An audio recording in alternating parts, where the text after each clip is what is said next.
fall out.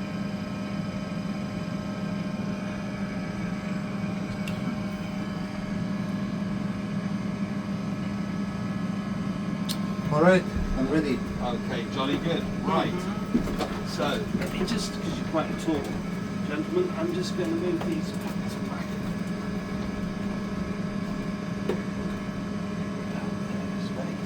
Good? Yeah. So, if you want to put belts on, Of course. I'm leaving a little bit of light above your head so that the video here picks you up. Better. Oh, this is the GoPro Yes. image. Yeah. Okay, so you should find the other half hanging down there. Okay, and hold on. And then that goes so that that is on the outside. That's it. There we go. And then we'll just put the shoulder straps on. There's one there. And one there. Okay, right. And then we're going to give you a headset. Okay, so you can put that on. Alright, and then you've got the mic here, so you can. And then put your left hand up here. Left hand, that's it. And then you'll have to put that down there for a second. There we go. And then right hand on the lever, pull the lever back. Move the seat into the centre, and now into the centre, all the way, and then pull yourself forwards. Now pull yourself forwards. Okay? Or further forwards. Further. That's it. Feet up to the pedals. There you go. So you just get yourself spaced so you're comfortable. Okay?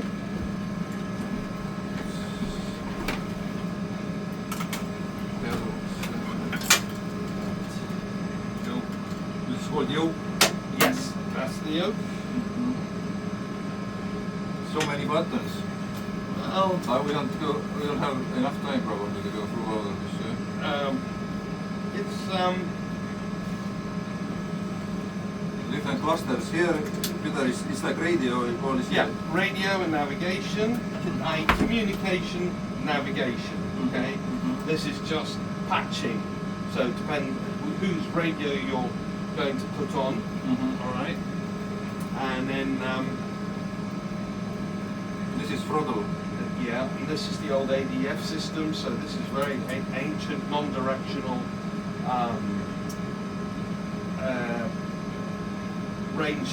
Range finding. Okay, this is the VORs are much more modern, although they've been around a long time. And then you've just got your communications device to talk with the tower and controllers. And then yes, right. So hold on a second. Just say a very warm welcome to Top Aviator, and we're just going to go through all the basics initially, just so we get those out of the way. So steering on the ground. So we do that in two ways, depending on our speed, our velocity. So if we are going slowly, i.e. taxi, we steer the plane by moving the nose wheel. Okay, and in bigger aircraft, we have a separate steering wheel. And that there is what we call a tiller wheel, and as you move it, so that's left and right, you're moving the nose wheel. This moves the nose wheel. Yes. When Now, taxing. when you're taxiing at low speed, okay, you turn the wheel. Now in a light aircraft, your pedals are connected to both the rudder on the back and the nose wheel. Okay, it does both. Okay, on big aircraft like this, then no, you've got separate systems. So the nose wheel is separate. But when we are now trying to maintain directional control going up and down the runway at much higher speeds, we don't use the nose wheel. We use the rudder on the back, and that's the pedals. Okay, so if you want to go left, you push the left pedal forwards, right pedal forwards, okay, push it, there we go. And then also on the pedals are our wheel brakes. Okay, so when you're steering, you always keep your toes on the bottom of the pedals. Okay? Because then when you want to brake, which is, so when you're steering, it's that motion. When you're braking, you put your feet to the top and move them together like that. Further up, push them, your feet further up, get right to the tops of the pedal and push them that way. Push them down, yeah, like that. Can you feel it? Yes. Yeah? Oh yeah, okay. Yeah, push down, lift up. That's it. That's wheel brakes, okay? And that's what we have to apply in order to release and set the park brake, which is like the handbrake. Okay? Okay, so we do that with the brakes. Okay, so before we go over to this bit here, we're going to start the engine. Alright, so I want to just so you understand how that works. There is a whole checklist pilots go through before. Yeah, there's a checklist, but I'm going through more how it actually works. So if you think about these engines, they're combustion engines. Okay, you put fuel in and burn. That's the same as in a petrol or a diesel, that type of engine. And normally with a car or a truck, bus, whatever, you have a starter motor, which as you turn the key or press the button, engages the flywheel and spins the whole engine around. And then when it gets to a certain speed, that is when the fuel goes in and the ignition starts. Now these engines are combustion engines and require to be spun, but they don't have starter motors. They don't have. Okay, so the question is, we have to find another way to spin them round to get them up to a certain speed before we can add fuel. Okay, so these are the fuel switches. How do you do that? So just like we use the same principle that a windmill works. If you blow on something, right, then it starts spinning. Yeah. Okay. So while we are parked at just before we at the terminal, we either, if it's really hot, we can get our air from those big yellow tubes that come out and go under the aircraft. They supply air into the air conditioning systems. Okay. And we quite often, most of the time, when we are sitting at the terminal, we are plugged in to a generator or some form of power. In flight, or once the main engines are started, you get all your services from the main engines. But in that bit between having to leave the terminal, getting pushed backwards, and your engine starting, you still need air and electricity.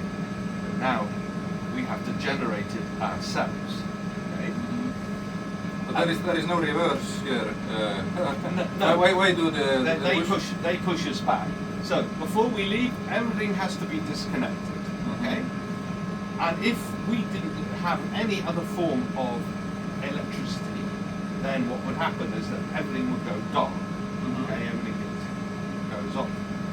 Okay, so that is why we have, when you're looking at your engine fire handles, you have them for your two main engines, and we also have it here for our auxiliary engine. And all aeroplanes of this size have an auxiliary engine, it's a small turbine engine that is located behind the rear galley, under the tail fin. Okay?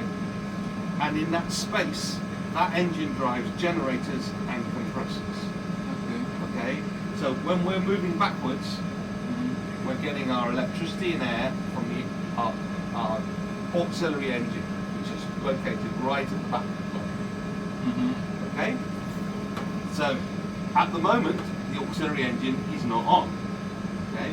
So we're going to start that. So I want you to pull that out and into the start position. And let go. That's fine. Low oil pressure. Yeah. So now the engine is starting, and like a car engine, it has oil in it, and it needs to spin round. So the oil pump can generate pressure. So the low oil pressure light will then go off, and that is the exhaust gas temperature. Okay, and it will go up to about 600, and then it will settle back down to about 400 degrees when it's stable. And then when all the services are available, this blue light comes on. Okay. All right. So we just wait for that blue light to come on. So if I go into a page here, you can see that at the moment we are connected to ground power. We have ground power. You can see here. All right. Ground power is on. All right. Oh, you have a switch for that. Okay, yeah. So we can put, just so that we can see, that's the generator from the main engine. That's not running, so it's 0. Other main engine, 0. Okay, and ground power. So next thing we're going to do is if I just turn the ground power off, you'll see that what will happen will go direct to the batteries. Oh, direct to the batteries. Okay. So there we go. So you can see now, this is the configuration. When you've got the battery, it only uses up half of everything to preserve the life of the battery. Makes sense. Okay. However, we have started our APU, so before you disconnect, you would then pull this out here. That's the battery, low battery warning. Okay. So pull that out and forwards. Pull that switch out. Yeah. Pull it out first, one rocket, and forwards. That's it. And do the same here. Ah, it's like the Yep, and that one there. That's it. Okay.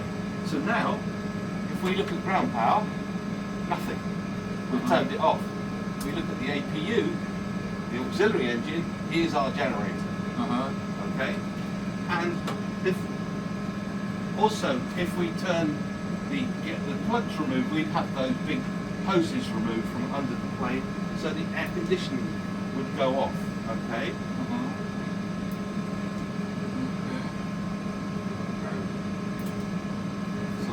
Just staying on for the moment. All right. So we can then open the compressor valve on the APU compressor here. All right. And we can open this valve so that the air from that compressor flows into our air conditioning packs. Okay. That is what a pack is. It's your air conditioning, and then it can flow through this one, because we've opened this one, to the second pack. All right. So we now have those running. Now, this is also going to be the source of the air to spin the engines round. Okay. So basically, when you're sitting in the cabin, you're being pushed backwards, and just before the engine starts, the sound in the cabin changes. It's like the air conditioning's being switched off. Okay, so you'll get a sound similar to this. Yeah. Yeah? I heard that. Happening in the cabin. Okay? So now, all the air coming from the compressor that had been going into the cabin through the air conditioning packs is now available to go somewhere else. Clever. And so this is our engine start panel here. And when you move this switch, all you're doing is opening a valve. And that valve allows the air To go to into the engine and start spinning it round. And when we see we've got it to a certain speed down here, then we add the fuel. We pull this lever out, Fuel very and important. yep, and then add the fuel. And once the fuel switch is in this place, then the electronic engine controls start up, okay, and inject the fuel and ignition. But there's two. There are two, but we do them one by one. We can only start one engine at a time. It's Because one both engine fuel. yeah, there's one switch for each engine. Okay. Okay. I thought maybe there are two fuel tanks or whatever. No, there's two fuel tanks on the wing, two on each wing, and then you've got the main center tank that is also split into two. So these are all your fuel pump switches here in this panel here. And then if, for instance, you're you're for some reason used a lot more fuel on that side than you have on this side, then you would close the pumps, take the pumps off that one, open up a cross-feed valve, Okay. and then allows, use the fuel from this side to feed this engine and the other engine until the levels balance.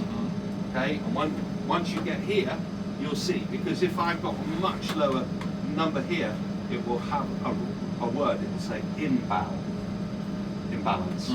Okay, and that will tell me when I need to turn the crossfeed on and which side to turn off.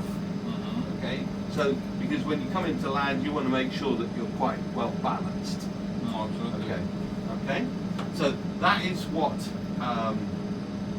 those are the fuel switches. But okay? why would one engine use more fuel than the other though?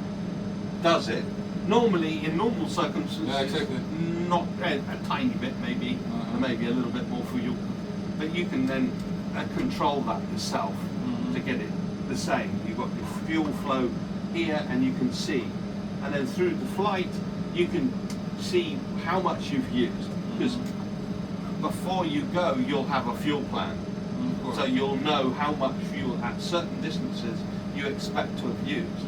And if the used corresponds to your plan, then everything's okay. But if you're going along and suddenly finding that you're using a heck of a lot more than in your plan, then you have to figure out which is right and why that is. Okay?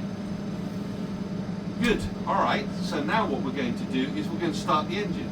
So I want you to push this in and hold it in the ground start position for about 3 seconds, and then just let go. Just let go. Don't try and put it back.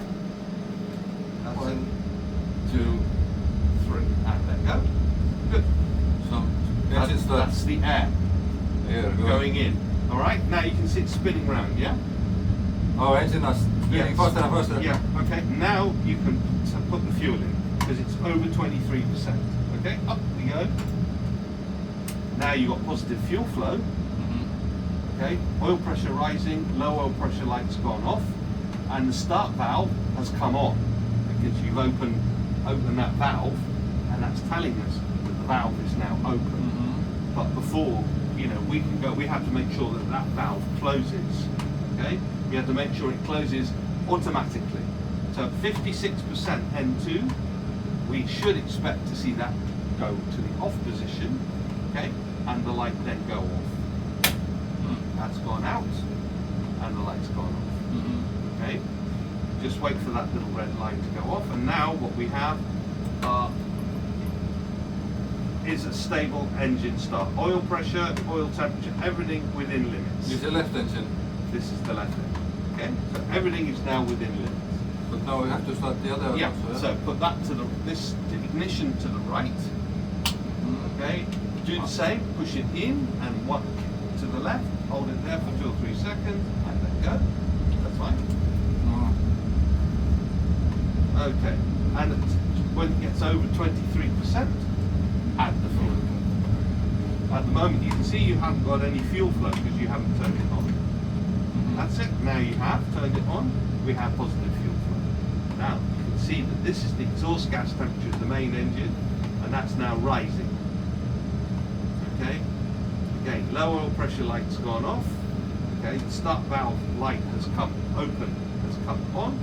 I have a stupid question though. Like, why do you have to do all this manually? Like, open the fuel and stuff. Because why can't it be like with a car? You just the car does everything by itself, Okay, that's all. It's a stupid question. No, it's not a stupid question, and I'll explain. Right, so that is now a stable engine start. So we have 2 stable engine starts. The question you ask is quite a reasonable one. You have to remember that all of these systems were originally designed in the 1960s. Okay, and a lot of them, even though they've upgraded the plane, a lot of these systems work perfectly all right, and they're just not changed. Now Airbus, that is how, and that is the principle of how all jet engines start. Okay, you introduce air, spin it, introduce fuel, ignite it. Okay. Now in an Airbus, they do have just one button. Oh, Airbus is simpler. But all this is happening in the background. Yeah. Yeah. So it is. So even in an Airbus, once he hits that button, the cabin air will shut itself off. Okay. It's an automatic process. You don't have, here we have to do it ourselves. Yeah, that's what I Okay. mean. Then it will open the bleed. Okay. For the valve here, it will open that valve. It will spin the engine up to a certain speed. It will enter the fuel. All right. It does it all. Exactly. So, but pilots, I'm not sure how much they know what's going on in the background. They come in on the Airbus and how do you start the engine? Oh, it's quite simple. You just push the button. Okay. Do they know what's actually happening? I doubt it. Yeah. The older ones will, but the younger ones no. All right, good. So now we have to reconfigure so that all our services are now extracted from our main engines. Okay, so our main engines, inside the engines, we have compressors, we have mechanical hydraulic pumps, we have generators.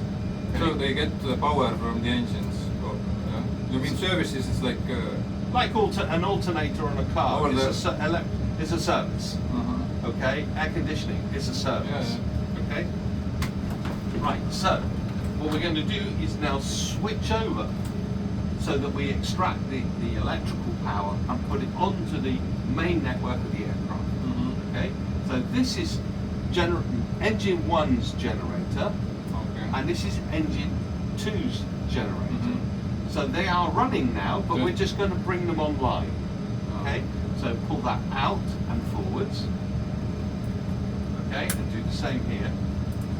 That now has taken the APU, that auxiliary engine, is taken its generator offline.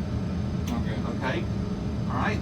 And now, if we go over here, if we close the APU bleed, all right, and then what we do is we move this back to auto here, and then turn the packs back to auto 1 and 2. There is the AC back on, but now it's being fed by the main engine compressors. These are the bleeds off the main engines. Okay, so the main engines, we have compressor bleeds for the air conditioning and pressurization of the, so it's all part of the pneumatic area here, all right? What is the cabin pressure? Yes, so obviously to get the pressure up, you pump air into the cabin at a certain rate and let it out at a lower rate, so the pressure then goes up. What is the point of pressurizing the cabin? Is it because if it wasn't pressurized, the outside pressure would just be too big? Or, I mean, basically, as you know, the higher up you go, the less oxygen there is. We, you know, usually over around 10,000 feet, we call that's survivable, breathable. 10,000. But once we go over 10,000 feet, you start getting slightly hypoxic. I mean, some people, mountaineers, sometimes will go up, but they go up very gradually and acclimatize all the time. Okay, we wouldn't have that. We would be going straight into really bad situations. So the whole idea is that we maintain, basically the reason we have pressure on the ground is literally the weight of the atmosphere pressing down on us. Okay, and so in that, while something is under pressure, you can get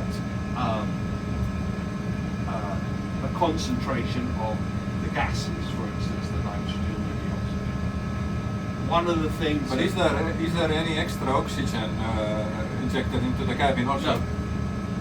Well, you're pumping air in, from outside. And air has oxygen in it. You're not pumping pure oxygen. You're just increasing the amount of air. All right. So basically, you're in the pressurization. We're not going high enough now. But what you'll see is the little needle will go around, and this will tell you the actual aircraft altitude. Okay. Then you've got another one underneath it, and this gives you the cabin pressure altitude. So you've got cabin altitude and actual altitude. Okay. So if you're going along at about 30,000 feet or above, you can see It's a normal cruising altitude. yeah, over 30,000 feet. You'll see that the cabin pressure is going to be at around the equivalent of being 4,000 feet high, which is Okay, yeah, that pretty makes cool. sense. Yeah. That makes sense. Okay, and you'll see the difference, what pressure you have inside the cabin, and this is in pounds per square inch. So it's normally at about, I don't know, nearly 8 psi in the cruise. Okay, 8 pounds per square inch. Okay, so that is basically how the pressurization works. Okay, it just literally pumps air in faster than it lets it out. So if you're pumping something in there, the pressure will go up, won't it? And then if you have a little valve and if you just let a little bit out, but you press more in, you'll get a flow, but it will maintain pressure. Okay, so that's the pressurization system. Okay, here is just going on to the temperature regulation of the cabin. And what this does here is that different parts of the aeroplane will dissipate heat at different rates. So it's quite difficult to keep a constant regulated temperature all the way through the cabin. All right. So it needs a system. So this trim air system is there to try and rebalance everything to get the colder areas warmer and the warmer areas. What is the average cabin temperature? Because it is quite cold actually. Yeah, put it in at around 18 degrees, 18, 20 degrees. Yeah. So anyway, so then also, so you've got your main engine compressors, you've got your main engine hydraulic mechanical pumps, which are always supplemented by 2 auxiliary hydraulic pumps, which are electric. Okay, so then you have the anti-ice system. So you've got that for the engine as well as for the wings, so to stop ice build-up. But sometimes I've seen at the airport they are spraying something also to the wings. They put a. But these don't have this system. No, they do. But the point is that if the aircraft has stood for any length of time and it's snowing and all the rest of it, you need to get all that lot off. Oh, yeah. Because it's any disturbance to the airflow over the wing, however small, disrupts it, and you get a little break. The lamina will break up a bit, and the slightest bit of turbulence from the coming off creates drag, and it slows you up. Okay, so this is why, and so many accidents occur where aircraft go into icing conditions, and apart from the extra weight, if it's all uneven and you're building up ice in different bits, it just plays havoc with the aerodynamics. All right. Okay. All right. So now what we're going to do is we are going to turn the APU off. We don't need it anymore. All right. So pull that out and put it to the off position. That's it. Okay. Good. So now I'm going to explain what we have here in this area here. So these are throttles, and when we move them forwards, more fuel goes into the engines, which creates more thrust, and thrust gives us speed. And the faster the air flows over the wings, the more lift the wing generates. So it's the shape of the wing plus the speed of the air that makes the plane go up. Mm-hmm. Okay. This is thrust, N1, and 10 is 100%. Mm-hmm. So 4 is 40%. So if we want 40% thrust, when I move the two thrust levers, you'll see a double white line here, right? And it will just go back and just put it up to the 4. So I've just set 40% thrust. Okay? It'll probably just settle back down a little bit, back down to 40%. But how much thrust before it starts moving? Not much, 30% or so, Oh. but with the park brake on, it's not going to move now. Oh, okay. Okay, so that's how you set thrust. You don't follow these lines here. You follow the white line underneath. Okay, so you do that for me. Set 40%. Just move the double white line up to the 4. Oh, that's it. Up to the 4.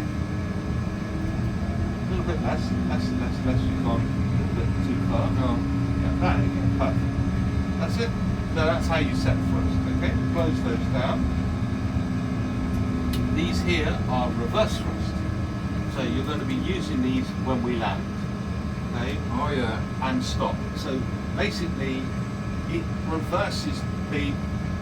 Normally, for the plane to go forwards, the thrust goes out of the back of the engine, Mm-hmm. and that pushes the plane forwards. Okay. When we land, we open certain doors and we deflect the thrust forwards, and that then acts like a brake because it's now trying to push us backwards. Does it spin the other way then? No, the engine doesn't go into reverse. Ah. You're reversing the direction of thrust. So normally the thrust goes backwards, and that makes the plane go forwards. Okay. Mm-hmm. And if all you do is then, instead of the thrust going that way, you deflect it. Some of the old planes you might have seen had like these big buckets at the back of the engines, and they sort of came out and went. I mean, the engine is like blowing air out of the engine, like, right? Out to the back when you were wanting to go forwards. And then you're. Yeah, but when you come in after, once you've landed, this is what happens. The doors on the side of the engine's open, Mm-hmm. and the thrust comes out of there going that way. Mm-hmm. Okay? Oh, yeah. So when you pull the levers up, this will change to REV, like that. Okay? Once they've gone green, that means that door has opened fully on the engine. And then if you need extra reverse, you just pull them back up this way. Okay? Oh. That's how we do it. I'm always thinking, how does it stop? Yeah, so well, you've got 3 ways of stopping the plane. You have your reverse thrust, you have your speed brakes. They're the big spoilers that come Yes. up on top of the wing. Yeah. So as soon as they come up, it kills the lift because the airflow now is down. it presses the plane down. Mm-hmm. Okay, so it can't try and go back up in the air. So we kill the lift. Plus we have wheel brakes. Wheel brake. So this. That or we use them normally in an automatic mode when we land. So three different brakes basically. Yes, reverse thrust. And you use if you land, you use all the time, all 3 together. Well, it depends. So let's say we're going into an airport late at night that says after a certain amount of time you're not allowed to use reverse thrust because it's very noisy. Oh, airport dictates the rules. Yes. In certain instances. So depending on what their rules and regulations are, then you would have to come in purely on brakes and speed brakes. You're not allowed to use reverse thrust. Okay? So you have to check that the runway length and everything is within limits of your aircraft to operate your aircraft without reverse thrust. Mm-hmm. Okay? So also, for instance, even when you're setting your auto brakes, if you think you're coming in and it's pouring with rain and you've got a lot of surface water on the runway, the last thing you want to do is whack the brakes on, Mm-hmm. because you could start aquaplaning. Yeah. Which is not fun, especially in something this size. Okay, so that is why we regulate. If you use the auto brake system, you can regulate the amount of braking you're using. So you could use brake setting 1, which is a low brake setting. Okay, so It's like ABS. yes, yeah, anti-skid. Of course. Yep, anti-skid. Yep. So just turn it off. Now you'll see that the auto brakes are actually in this position. Okay, which you put them in that position every time you take off. Okay, so this stands for rejected takeoff, and this is the brake position that you put in automatically. Just let me clear this. Hello? Right.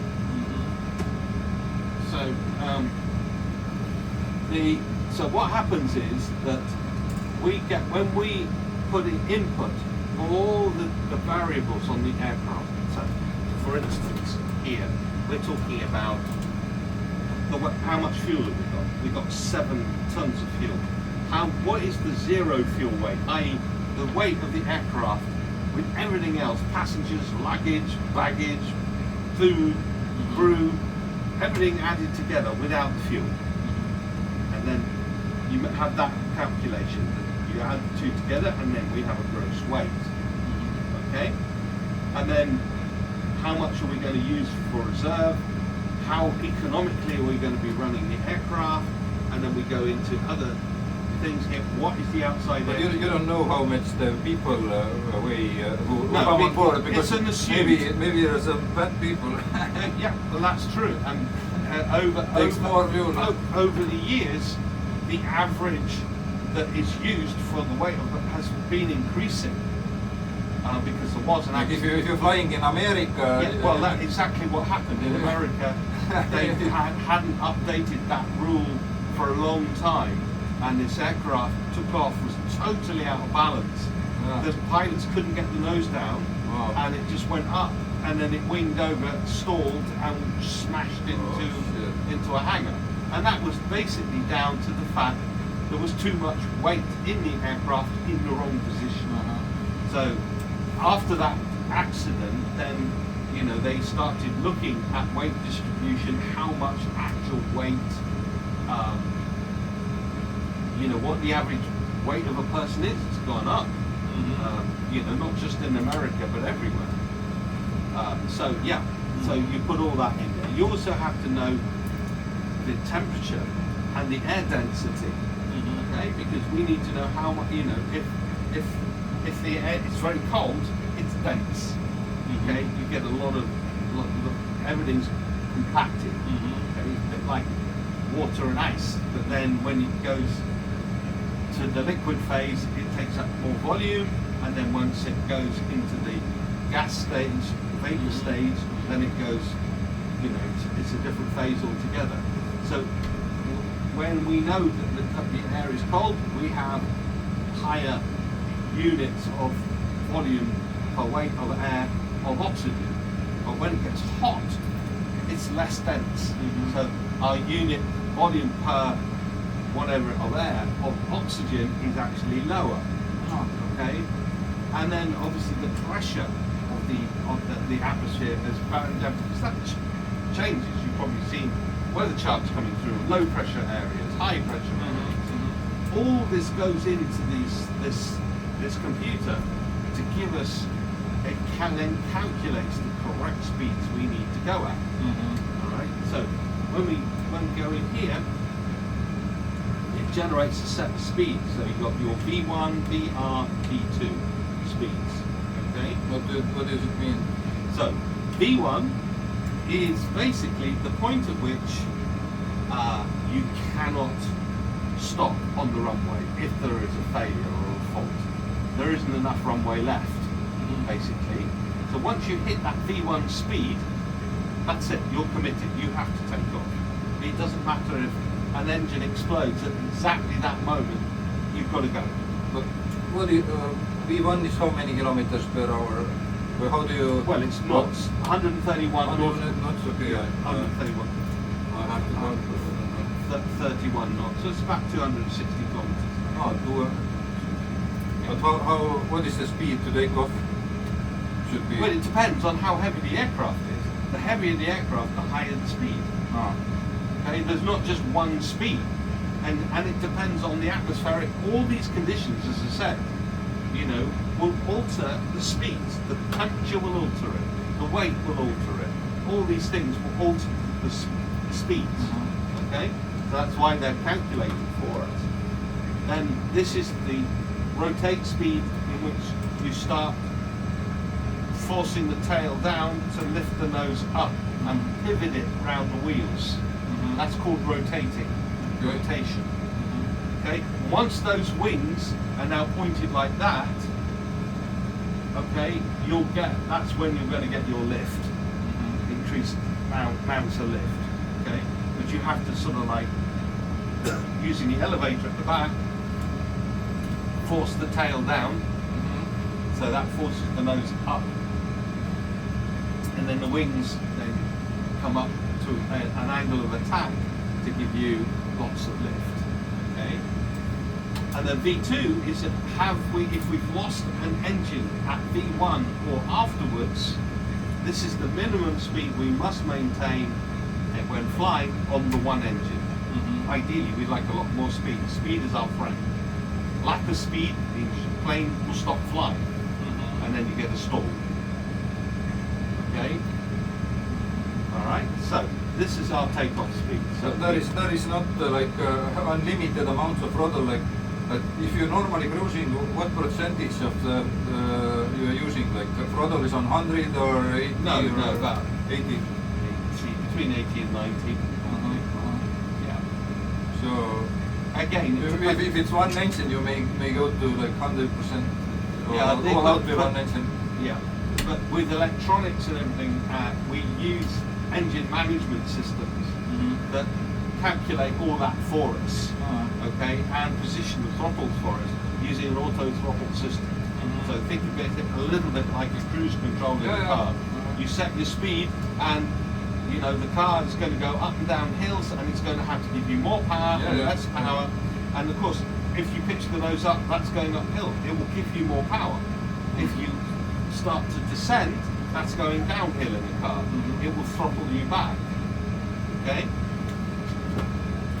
Good. So now just on the instrumentation here, this is our airspeed. Okay? Knots in nautical miles per hour in knots. Okay?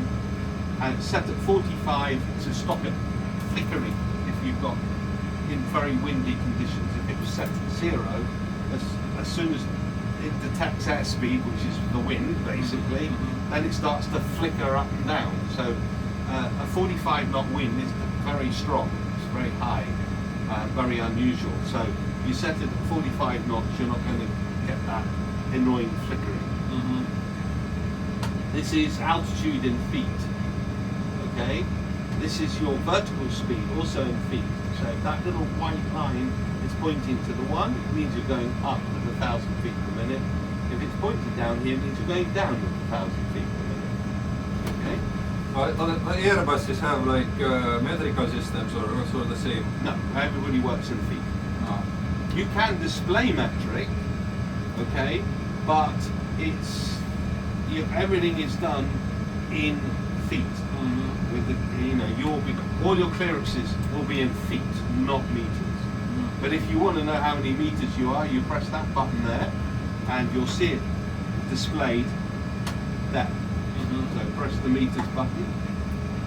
That's it. We're 11 meters above sea level. Okay. Okay. But all the pilots still know the beats and knots and. Yeah, it's all been taken from the sea. It's all nautical.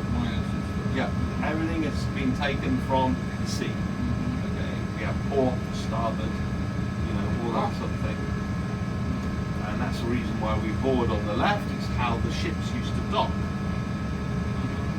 Okay, used to dock with the left side at the dock, which means the passengers disembarked on the left side, which is why we have, even though we've got doors both sides, we still follow that old example.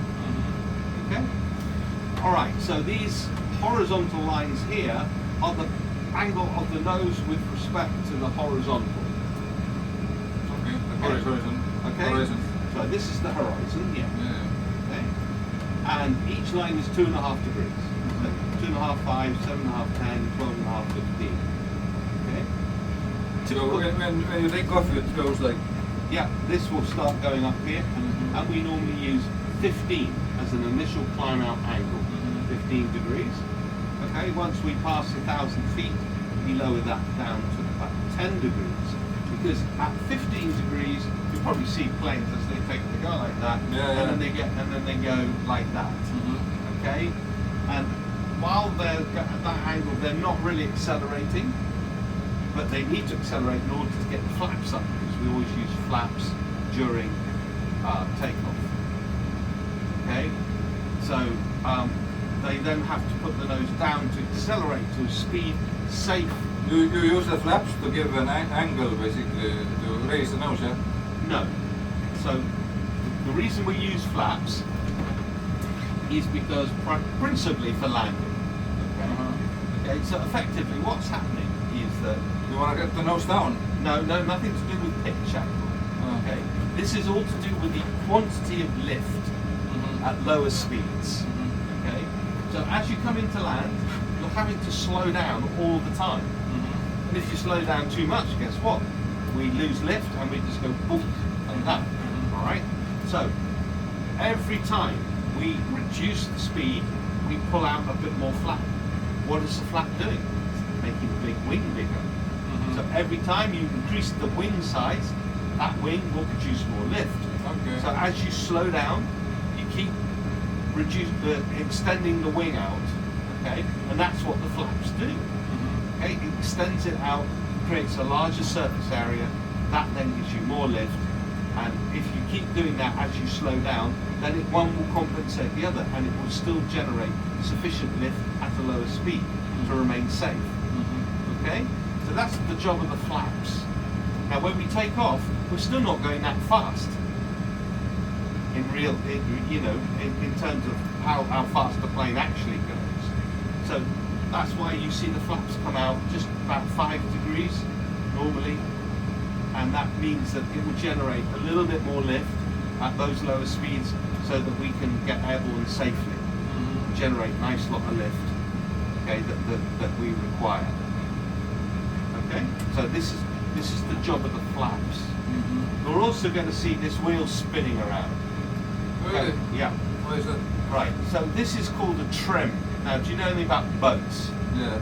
Power boats? Trim tabs, yeah? Well, at the back of the plane, we've got our rudder and our trim tabs. They are trim tabs, basically. So if you have a centre of gravity here, right, and for whatever reason, this is like a kid's seesaw. You've got more weight here. It will go like that. All right.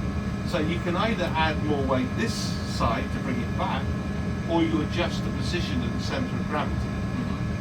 And that's basically what the trim is doing. It is if you take your hands off the controls and the aircraft just pitches down, you're out of trim. So you use the trim system at the back, okay, to force the nose back up, okay, and that is used all the time. Now in Airbus you don't have trim system. The buttons, the pilots don't use a trimmer. They don't even have a trim button. We do. Okay. Pilots have to. In a Boeing, it's the same in the Cessna. Okay, it's manual. You wind it in a Cessna. Paper. You're trimming all the time in a mechanical link aircraft. Airbus is fly-by-wire. The pilots people don't fly the aircraft at all. Really? Airbus is so much more advanced. Yeah, it is. In a sense. It is fly-by-wire. So basically, they're side stick controllers. Ah, Hold on. like a computer game, like. Yeah. Hold on a second. Let's go. I bet pilots are making fun of Airbus pilots, like, I'm a real pilot. I have an old school. Yeah. So basically, for instance, if you turn an aircraft, wings are less efficient, produce less lift, the aircraft will descend. Okay? That's what happens in this. And it goes quite fast. So when you're turning, you need to pull back. Okay? And when you put the wings flat again or level, you'll get more lift. They're more efficient. The nose gets pitched up and you have to push forwards to counter-react it. In an Airbus, because you're not flying it, you're just giving an instruction. I want you to turn left. You push the stick over to the left. You send the instruction to the computer, which is the real pilot, and that is flying the aircraft. No. Okay? Right, shall we get going? Yeah. All right. Exactly. I'm looking the time. Yeah. Is it correct time? Yes. All right, so now press this button here. Attend. Yeah. Just push it. Ah, And you have to say, cabin crew seats for the punch. Seats for the punch. Yeah. I know this. This sound is very familiar. Yeah. So now put these three lights on. These are runway turn off and taxi lights. Okay, so these are lights we must put on before entering the runway. The fixed lights go on now. That's it. All this. Yeah, these two, yeah. Yeah. And the strobes. They're the white lights that flash on the wing tips. These two, this one here. So those go all the way on. That's These are blinking, yeah? Yeah, they're the white ones. Yeah. Very powerful lights. Okay, we're going to put the engine start modes into continuous ignition. This is a safety thing for takeoff and landing. So you push it in and one click to the right. Okay, and same here. And we're going to set our flaps to 5. So lift the flaps up into this gate, let it down, just let it down. That's it. And now through, and pull it through this way, just like that. Oh, like Okay, there we go. Perfect. Right, so we've now got, coming up, the flaps are now moving up to 5 degrees. Okay. And now everything... 5 degrees. What is the takeoff angle? Takeoff angle is 15. The 15. flaps are coming out 5 degree of flap. Okay? Right, so that's 5 degrees. This is, normal landing we use 30 degrees of flaps. Okay? You see them coming out the back of the wing. Yeah, of course. Yeah. Sit by the. Yeah. Okay, so now use your brakes. Remember your brakes are at the top of the pedals. Push the 2 brakes, that's it. That releases the park brake. Okay. Okay? The next thing I want you to do is move the throttles only to 30%. A little bit more. Perfect. Okay, that's just a tiny bit more. Left hand on the tiller wheel and follow the yellow line now. So Oh my God. small movements, really small and smooth and slow. Yeah. Because that wheel can turn more than 90 degrees. Very sensitive. Yeah. And where is the runway? Left. Just follow the yellow line. Left. You have to go left. Yeah, but don't go off the yellow line. No, it's right. Always stay on the yellow line.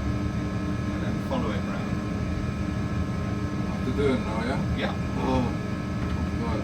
And don't put it back to the centre. Just hold the amount of turn you need on, and it will just keep going round, nice and smooth. Getting used to. Yeah, there you go. Just like you do on a roundabout. You hold the thing, the car wheel round. Oh, it feels so real. Okay. Oh. Okay, a little bit further to the left. That's it. That's fine. A bit more still. We'll just orientate the aircraft to the magnetic heading of the runway. Oh, More okay. to your left, so that the pink line is on the one. Oh, that's good. That's good. That's better. There. Okay. Close the throttles now. Bring them all the way back. This one. Yeah. And feet on the brakes. So you have to stop the airplane before takeoff. It depends if you're given permission to do a rolling start, or you've been told to line up and hold. Yeah. Okay? Most common is line up and hold. Okay? you may be. Last time with Ryanair, it didn't stop, but I was thinking like every time before takeoff it stopped, but it didn't stop. No, because he had permission for a rolling start. Yeah. It just went like. And Yep, because there would be nothing on the approach, okay, and there wouldn't have been a bigger aircraft that had taken off, because you have to space aircraft depending on size, because So, what kind of airport is this? this is Malaga. Oh, Malaga Airport. Yeah. So we're taking off out towards the sea, okay? All right, so when we take off, okay, we put 40% thrust on, all right? Once we're happy with the amount of thrust, that it is stabilized here, we then pass the control of these levers to the auto throttle system by pressing what we call toga. Take off, go around. That's that button there. Just press it down, okay? No, wait.